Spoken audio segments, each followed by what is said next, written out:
So hello and welcome everyone, this is your friend Nitish Kumar. कैसे हैं आप सभी? आशा करता हूँ स्वस्थ होंगे, मस्त होंगे और अपने सक्सेस की जर्नी में बेस्ट होंगे। सो चलिए उसी सक्सेस की जर्नी में आज एक और इम्पॉर्टेंट टॉपिक के बारे में डिस्कस किया जाए। आज के इस एपिसोड का हमारा टॉपिक रहेगा हाइपोथेसिस और टाइप्स ऑफ हाइपोथेसिस। इन दोनों को हम लोग डिटेल में डिस्कस करने वाले हैं कि हाइपोथेसिस यानी परिकल्पना होता क्या है और इसके टाइप्स क्या क्या होते हैं। इसके बारे में हम मेजर टाइप्स के बारे में डिस्कस करेंगे। तो चलिए आगे बढ़ते हैं और डिस्कस करते हैं कि हाइपोथेसिस क्या होता है। वैसे तो हम लोग डिस्कस कर रहे थे ह्यूमन डेवलपमेंट, बट एक स्टूडेंट्स का कमेंट आया था कि सर हाइपोथेसिस के बारे में बता दीजिए, टाइप्स ऑफ हाइपोथेसिस को एक्सप्लेन कर दीजिए। सो अगर हम हाइपोथेसिस की बात करें तो टाइप्स ऑफ हाइपोथेसिस में एक बहुत ही लार्ज टॉपिक हो जाता है, बहुत ही बड़ा टॉपिक हो जाता है, ठीक है। सो इसमें हम लोग डिस्कस करने की कोशिश करेंगे, देखते हैं कितने टॉपिक्स को हम लोग कवर कर पाते हैं और हाइपोथेसिस को डिटेल में समझेंगे और हम लोग टाइप्स को वन बाय वन करके समझेंगे, ठीक है। आज हम टाइप्स ऑफ हाइपोथेसिस में सिंपल हाइपोथेसिस को डिस्कस करेंगे, फिर इसके बाद मतलब कि इन आने वाले समय में हम वन बाय वन करके टाइप्स सारे टाइप्स को डिस्कस करेंगे, क्योंकि एक बहुत बड़ा एक तरीके से टॉपिक है। सबसे पहले हम लोग समझते हैं हाइपोथेसिस को, ठीक है। हाइपोथेसिस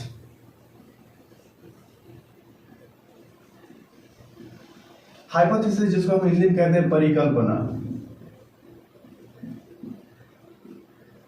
ठीक है। परिकल्पना जो होता है गाइस, हाइपोथेसिस जो होता है एक ऐसा प्रेडिक्शन होता है, एक ऐसा अजम्पशन होता है, ठीक है, जो कि किसी भी रिसर्च को करने से पहले किया जाता है, ठीक। सो हाइपोथेसिस वर्ड ओरिजिन की बात करें तो यह ग्रीक वर्ड से मिलकर के बना है, ठीक है। सो हाइपो, यहाँ पे हाइपो का अर्थ होता है, वो होता है अंडर, यानी कि नीचे कह सकते हो। थीसिस का अर्थ जो होता है, थीसिस का अर्थ जो होता है वो होता है प्लेसिंग प्रपोजिशन, यानी कि प्रस्तावना को एक तरीके से प्लेस करना। सो हाइपोथेसिस का मतलब क्या हो जाएगा? हाइपोथेसिस का अगर हम पूरे मीनिंग की बात करें तो हो जाएगा अंडर प्लेसिंग प्रपोजिशन, ठीक है। अब इसका अर्थ ये हो जाएगा कि किसी भी एक ऐसे रिसर्च को करने से पहले उसके ग्राउंड बेस या फाउंडेशन को एक तरीके से प्लेस करना, तैयार करना, ठीक है, वही एक क्या हो जाता है, परिकल्पना हो जाता है। तो हम हाइपोथेसिस को और भी सिंपल भाषा में इस तरीके से डिस्कस कर सकते हैं कि इसका जो अर्थ होता है वो होता है बेस, या हम कह सकते हैं ग्राउंड वर्क, या हम इसको ऐसे भी कह सकते हैं foundation, okay. So base, ground work या फाउंडेशन। जैसे हम मैथमेटिक्स की बात करते हैं तो मैथमेटिक्स में हम मान लीजिए कि किसी भी इक्वेशन को सॉल्व करने से पहले, ठीक है, कोई अलजेब्रा का इक्वेशन या इंटीग्रल का जो मतलब कि क्वेश्चन है, तो हम वहां पे मान लेते थे x is equal to something number, मान लेते थे x is equal to something, या x is equal to something क्या था, यह लेट को प्रेजेंट करता था, लेट। और लेट यहाँ पे क्या प्रेजेंट करता है गाइस? लेट जो होता है, लेट ही हमारा क्या होता है, एक तरीके से हाइपोथेसिस को प्रेजेंट करता है, क्या। और किसी भी इक्वेशन को सॉल्व करने के लिए जो लेट होता है वो बेस होता है, ठीक है, ग्राउंड वर्क होता है। यानी कि हम कह सकते हैं कि एक ऐसा इक्वेशन है जिसमें एक ऐसे टर्म्स को फाइंड करना है, उसके एक ऐसे इक्वेशन को सत्यापित करना है, तो वहां पे हमको अगर वो समीकरण मालूम नहीं है तो हम कुछ लेट लेकर के चलते थे। लेट यानी कि कोई समथिंग नंबर भी हो सकता है और अल्फाबेट भी हो सकते हैं, ठीक है। जैसे हम मान के चलते थे x is equal to f x, ठीक है, ठीक है। यह भी अलजेब्रा में एक तरीके से क्या मान के चलते थे, y is equal to f y something, ठीक है, कुछ भी हो सकता है। ये क्या है? लेट है। अब लेट ही क्या प्रेजेंट करता था? लेट ही क्या प्रेजेंट करता है? हमारे हाइपोथेसिस को प्रेजेंट करता है, ठीक है। तो हम लोगों ने एक सिंपल सा मैथमेटिकल मतलब कि हाइपोथेसिस को लिया, एक मतलब कि सिंपल परिकल्पना को लिया। सो हम यह कह सकते हैं कि परिकल्पना जो होती है एक धारणा होती है। हाइपोथेसिस इज अजम्पशन या एक धारणा होती है, एक विचार होता है, एक विचार होता है जो जो मतलब कि यह प्रस्तावित करता है कि आने वाले समय में जिस इक्वेशन को हमको फाइंड करना है, उस इक्वेशन को फाइंड करने के लिए ग्राउंड वर्क, एक बेस को तैयार किया जा सके। ठीक है, और इस बेस के आधार पे हम इक्वेशंस में आगे बढ़ेंगे और मतलब कि कोई भी विचार है, ठीक है, उसमें आगे बढ़ेंगे। ठीक, और अगर हाइपोथेसिस में मान लीजिए कि हमको परिकल्पना की है और इन फ्यूचर जिस भी हम इक्वेशन को लेकर के चल रहे हैं, अगर वह आगे चल के इक्वेशन सॉल्व हो गया, यानी कि समीकरण सत्यापित हो गया, तो हम कह देंगे कि यह परिकल्पना जो है वह सही है। और अगर परिकल्पना अगर चल रही है, अगर परिकल्पना गलत साबित होती है, तो हम कह सकते हैं कि यह एक परिकल्पना ही है, एक ट्रूथ नहीं है। ठीक है, अगर हम जैसे मान लीजिए, यह तो बेसिक एग्जांपल रहा। ठीक है, अगर मान लीजिए एक ऐसा कोई व्यक्ति है जो दावा करता है कि जो हीरा होता है वह सभी खनिज पदार्थों में सबसे ठोस पदार्थ पाया जाता है, सबसे ठोस मटेरियल होता है। अब वह मतलब कि यह उस व्यक्ति का एक दावा है कि हीरा जो होता है सभी खनिज पदार्थों में सबसे ठोस पदार्थ है। अब इस बात का सत्यापन करने के लिए पहले से जो डिस्कवर्ड खनिज पदार्थ हैं, मटेरियल्स हैं, उनके स्ट्रेंथ, उनकी यानी कि मजबूती का एक तरीके से क्या करना पड़ेगा, उसका परीक्षण करना पड़ेगा। अब सभी पहले से जो मतलब कि डिस्कवर्ड खनिज पदार्थ हैं, उनका परीक्षण करने के बाद यह देखा जाए कि सबसे ठोस पदार्थ या सबसे ठोस खनिज पदार्थ अगर हीरा है, तो यह परिकल्पना एक तरीके से सत्य हो जाएगी और यह फिर परिकल्पना नहीं हो पाएगी। ठीक है, इसी तरीके से हम बात करेंगे तो किसी भी रिसर्च, किसी भी शोध की शुरुआत जो होती है, स्टार्टिंग टाइम जो होता है, वो हाइपोथेसिस ही होता है, वह परिकल्पना ही होता है। और हाइपोथेसिस के बगैर एक्सपेरिमेंटल साइंस की कल्पना नहीं की जा सकती है और ना ही एक्सपेरिमेंट की कल्पना की जा सकती, क्योंकि किसी भी एक्सपेरिमेंट को लीड करने के लिए पहले नंबर पे तो उसमें हाइपोथेसिस को क्रिएट करना ही पड़ता है। हम मान के चलते हैं कि ये चीजें इस फॉर्म में है, अगर हम इसको टेस्ट करेंगे, अच्छे प्रोसीजर को अपनाएंगे, तो आने वाले समय में इस फॉर्म में हो सकती हैं। ठीक है, सो एक तरीके से यही एक है हाइपोथेसिस। सो हाइपोथेसिस क्या होता है? हाइपोथेसिस एक होता है परिकल्पना, जो कि किसी भी रिसर्च, किसी भी शोध को आगे बढ़ाने के लिए उसके बेस को, उसके ग्राउंड वर्क या उसके फाउंडेशन को तैयार करने के लिए एज्यूम किया जाता है। एक अजम्पशन हम मान के चल सकते हैं। जैसे इस टाइम पे चुनावी माहौल चल रहा है, सो चुनावी माहौल में चुनावी मतलब की प्रक्रिया से पहले एक बीजेपी जो है उसने यह दावा किया था कि अब की बार 400 पार। ठीक है, अब चुनावी प्रक्रिया से पहले उसका यह दावा था कि इस बार हम 400 सीट लेकर आने वाले हैं, 400 से ज्यादा सीट लेने वाले हैं। यह उसकी सिर्फ एक परिकल्पना थी। फिर इसके बाद यह परिकल्पना सत्य साबित होने के लिए क्या करना है कि चुनावी प्रक्रिया की दौर से गुजरना होगा और संभावित सीटों पे उसको अपने कैंडिडेट्स को खड़ा करना होगा। और इन फ्यूचर जब चुनाव होगा और चुनाव के परिणाम आने के बाद अगर सभी जो उसके कैंडिडेट्स हैं अगर 400 पार सीटों में अपना मतलब विजय प्राप्त करते हैं, तो यह परिकल्पना एक तरीके से क्या हो जाएगी, सत्य हो जाएगी। लेकिन अगर वही किसी भी कारण की वजह से अगर 400 से नीचे रह गई, तो यह एक तरीके से परिकल्पना ही रह जाएगी। ठीक है, ठीक उसी तरीके से हमारे लाइफ में भी होता है। अगर हम अपने लाइफ में अगर सक्सेस की बात करते हैं, तो हम यह एक एज्यूम करके चलते हैं कि मान लीजिए मेरा पर्टिकुलर कोई गोल है।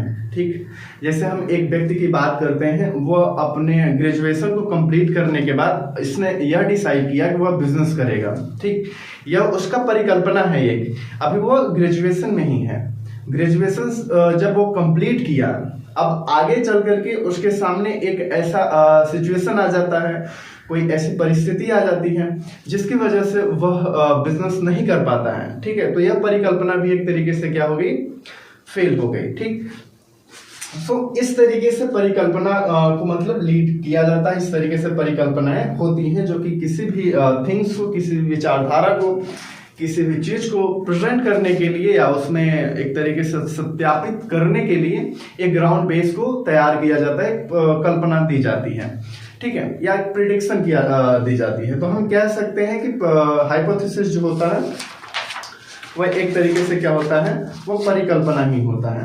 अब गाइस हम इसके टाइप्स की बात करते हैं। सिंपल एक तरीके से हाइपोथेसिस का कंसेप्ट है गाइस, ठीक, एक कंसेप्ट है हाइपोथेसिस का। अब हम लोग आगे बढ़ते हैं और समझते हैं कि टाइप्स ऑफ हाइपोथेसिस में कौन कौन से ऐसे टाइप्स हैं हाइपोथेसिस के, ठीक है। तो अब हम डिस्कस करते हैं टाइप्स ऑफ हाइपोथेसिस।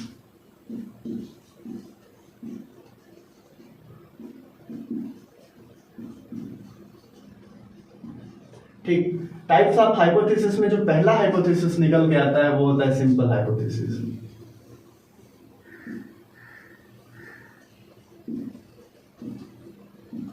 ठीक, या हम इसको हिंदी में बोल देते हैं साधारण परिकल्पना, ठीक। और दूसरा जो निकल के आता है वो होता है कॉम्प्लेक्स हाइपोथेसिस, कॉम्प्लेक्स हाइपोथेसिस, ठीक। और तीसरा यहां से गाइस जो निकल के आता है वो होता है null hypothesis, null hypothesis guys. और जो चौथा निकल के यहां से आता है वह होता है अल्टरनेटिव हाइपोथेसिस,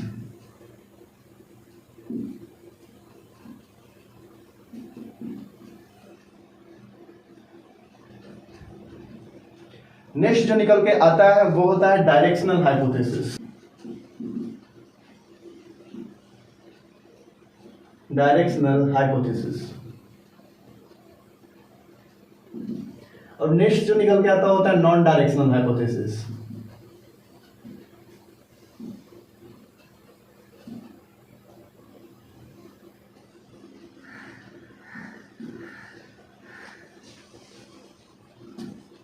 और नेक्स्ट वाइज जो निकल के आता होता है लॉजिकल हाइपोथेसिस,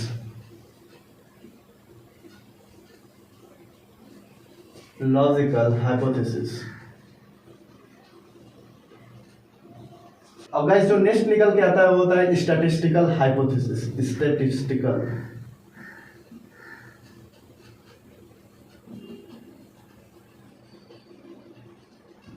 तो गाइस यार है कुछ कॉमन टाइप्स के हाइपोथेसिस, ठीक है, जिसमें से पहला हो जाता है सिंपल हाइपोथेसिस, दूसरा होता है कॉम्प्लेक्स हाइपोथेसिस, तीसरा जो होता है नल हाइपोथेसिस, और चौथा जो होता है वो होता है alternative hypothesis, directional hypothesis, non directional hypothesis, and logical hypothesis, and statistical hypothesis. या हाइपोथेसिस के कुछ टाइप्स हो जाते हैं जो कि मेजर टाइप्स में कंसीडर किए जाते हैं। इसमें से हम लोग अभी डिस्कस करते हैं सिंपल हाइपोथेसिस के बारे में, ठीक है। बाकी नेक्स्ट एपिसोड में हम लोग डिस्कस करेंगे कॉम्प्लेक्स हाइपोथेसिस, ठीक। कॉम्प्लेक्स हाइपोथेसिस के बाद null hypothesis. Day by day हम लोग सारे टॉपिक्स को कवर करेंगे क्योंकि अब हम लोग इसको शुरू कर चुके हैं, ठीक है। तो चलिए हम लोग डिस्कस करते हैं हाइपोथेसिस में। पहला जो टॉपिक हम लोग डिस्कस करेंगे वो डिस्कस करते हैं हम लोग सिंपल हाइपोथेसिस। गाइस ये सिंपल हाइपोथेसिस साधारण परिकल्पना, ठीक है। साधारण परिकल्पना में क्या हो सकता है, इसमें कुछ नहीं करना रहता है, सिंपल सी दो तीन चीजें होती हैं जो कि माइंड में रखनी होती हैं। तो पहला हम लोग क्या डिस्कस करने वाले हैं, सिंपल हाइपोथेसिस।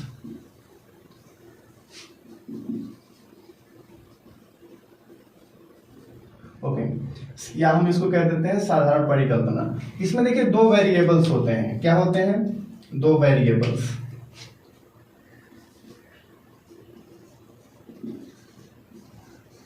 पहला तो होता है dependent variable,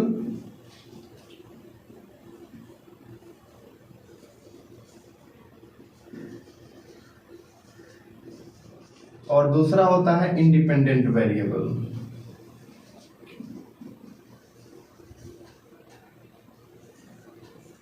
dependent variable, okay. देखिए सिंपल हाइपोथेसिस में दो चीजें होती हैं, पहला तो होता है डिपेंडेंट वेरिएबल और दूसरा होता है इंडिपेंडेंट वेरिएबल। अब इसमें सिंपली आपको गाइस करना क्या होता है, इसमें आपको क्या कहता है, कोरिलेशन बताना रहता है दोनों मतलब कि वेरिएबल्स में, पहला डिपेंडेंट वेरिएबल दूसरा इंडिपेंडेंट वेरिएबल। इसमें क्या करना है, कोरिलेशन को समझाना रहता है। सो गाइस इसकी डेफिनेशन क्या दी जाती है, so simple hypothesis is a hypothesis that predicts और correlation between two variables. Number first is dependent variable and number second is independent variable. आपको सिंपली इसमें यह स्थापित करना रहता है कि दोनों चर जो है आपस में एक तरीके से क्या है, कोरिलेट करते हैं। इसमें आपको सिंपली इसमें दो एक सहसंबंध बताना रहता है, ठीक है। सो सिंपल हाइपोथेसिस की मेन डिफिनेशन या सिंपल सी डिफिनेशन इसको दी जाती है कि simple hypothesis is a hypothesis that predicts a correlation between two variables. पहला डिपेंडेंट वेरिएबल और दूसरा इंडिपेंडेंट वेरिएबल, ठीक है। इसमें आपको सिंपल दोनों में एक तरीके से क्या करना है कि यह साबित करना है कि दोनों कोरिलेट कर रहे हैं। एक एग्जांपल के साथ समझते हैं। सो गाइस, यहाँ पे एक व्यक्ति है जो यह दावा करता है कि जो प्लम्बर होता है वो कारपेंटर से ज्यादा उदार होता है। सिंपल सी बात है। यहाँ पे देखिए एक दो वेरिएबल से, पहला कारपेंटर हो गया और दूसरा प्लम्बर हो गया, ठीक। सो है इस एक सिंपल हाइपोथेसिस है। कैसे? क्योंकि इसमें जो प्लम्बर हैं वो कारपेंटर से ज्यादा उदार हैं, ठीक है। सो दोनों चीजें एक तरीके से क्या है, रिलेट कर रही हैं, कोरिलेट कर रही हैं। सो गाइस, यही है simple hypothesis. Okay, so guys, आज के इस एपिसोड में बस इतना ही रखते हैं। नेक्स्ट एपिसोड में हम लोग डिस्कस करेंगे कॉम्प्लेक्स हाइपोथेसिस को डिटेल में डिस्कस करेंगे कि ये होता क्या है। तब तक के लिए keep signing guys, love you. हंसते रहिए, मुस्कुराते रहिए और अपने सक्सेस की जर्नी में आगे बढ़ते रहिए। Keep signing guys, love you.